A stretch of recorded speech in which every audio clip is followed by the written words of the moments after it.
Hello friends, welcome back to VIPS academy. నేను మీ Ashok. So ఏపీఎస్సికి సంబంధించి మనకి ఒక న్యూస్ చూద్దామండి. త్వరలో మనకి కొన్ని నోటిఫికేషన్స్ రాబోతున్నాయి రిగార్డింగ్ 18 డిఫరెంట్ నోటిఫికేషన్స్ అండి.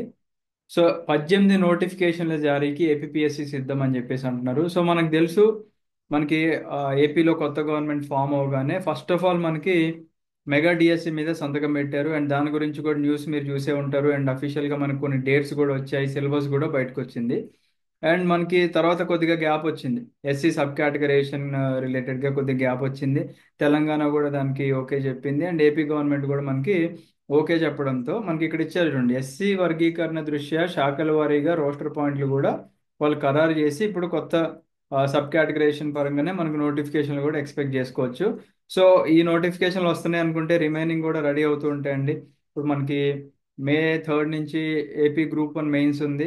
అది కంప్లీట్ అయిన నాటికి నాకు తెలిసి ఇంకొక నోటిఫికేషన్ కూడా సిద్ధం అవ్వచ్చు. బికాస్ రీసెంట్ ఒక డ్రాఫ్ట్లో మెన్షన్ చేశారు కదా, మనకి 150+ పోస్టులు ఉండే అవకాశం ఉన్నాయని చెప్పేసి. సో గ్రూప్ 1 కూడా మీరైతే రెడీగా ఉండండి. అండ్ ఆల్మోస్ట్ మనకి అన్ని కాంపిటేటివ్ ఎగ్జామ్స్కి జనరల్ స్టడీస్లో మనకి మోర్ ఆర్ లెస్ సిలబస్ అనేది సేమే ఉంటుంది. సో అట్లీస్ట్ మీరు జిఎస్ సిలబస్ అయినా మీరు కంప్లీట్ చేసుకుంటే కొద్దిగా మీకు అడ్వాంటేజ్ ఉంటుందని చెప్పేసి అనుకుంటున్నాను. సో గ్రూప్ 2 గురించి అయితే మనకు అంత ఐడియా లేదండి. ఒక జాబ్ క్యాలెండర్ ఇస్తే గానీ మనం చెప్పలేము. అండ్ ఆన్ గోయింగ్ గ్రూప్ 2 మరి కోర్టులో కూడా కొన్ని కేసెస్ ఉన్నాయి, అవి రిజాల్వ్ అవ్వాలి, వీటి యొక్క రిజల్ట్స్ ఇవ్వాలి. మరి అది ఎంత టైం పడుతుంది అనేది మనకు కూడా క్లారిటీ లేదు. బట్ మీరైతే ప్రిపరేషన్లో ఉండండి. మనకి నోటిఫికేషన్స్ వస్తున్నాయి అనుకుంటే ఖచ్చితంగా రిమైనింగ్ నోటిఫికేషన్స్ కూడా వస్తూనే ఉంటాయి. సో దీంట్లో మనకి అగ్రికల్చరల్ ఆఫీసర్ ఒక 10 అని చెప్పేసి అన్నారు. ఎగ్జిక్యూటివ్ ఆఫీసర్ దేవాదాయ శాఖలో ఒక 7. తర్వాత ఇంకా రిమైనింగ్ పోస్టులు కూడా మనకి ఇక్కడ మెన్షన్ చేశారు చూడండి.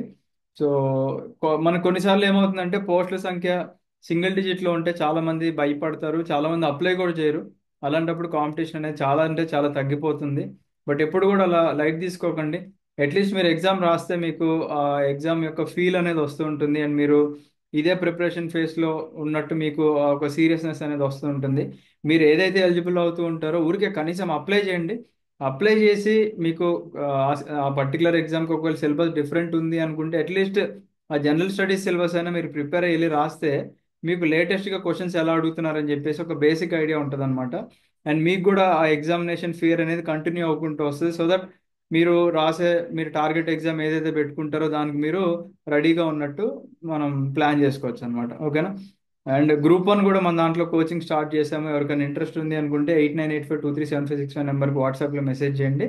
మీకు ఫర్దర్ డీటెయిల్స్ అన్ని కూడా వాట్సాప్ ఆర్ కాల్ ద్వారా తెలియజేస్తాం. సో ఆల్ ద బెస్ట్ అండి అందరికీ. Have a great day. జై హింద్.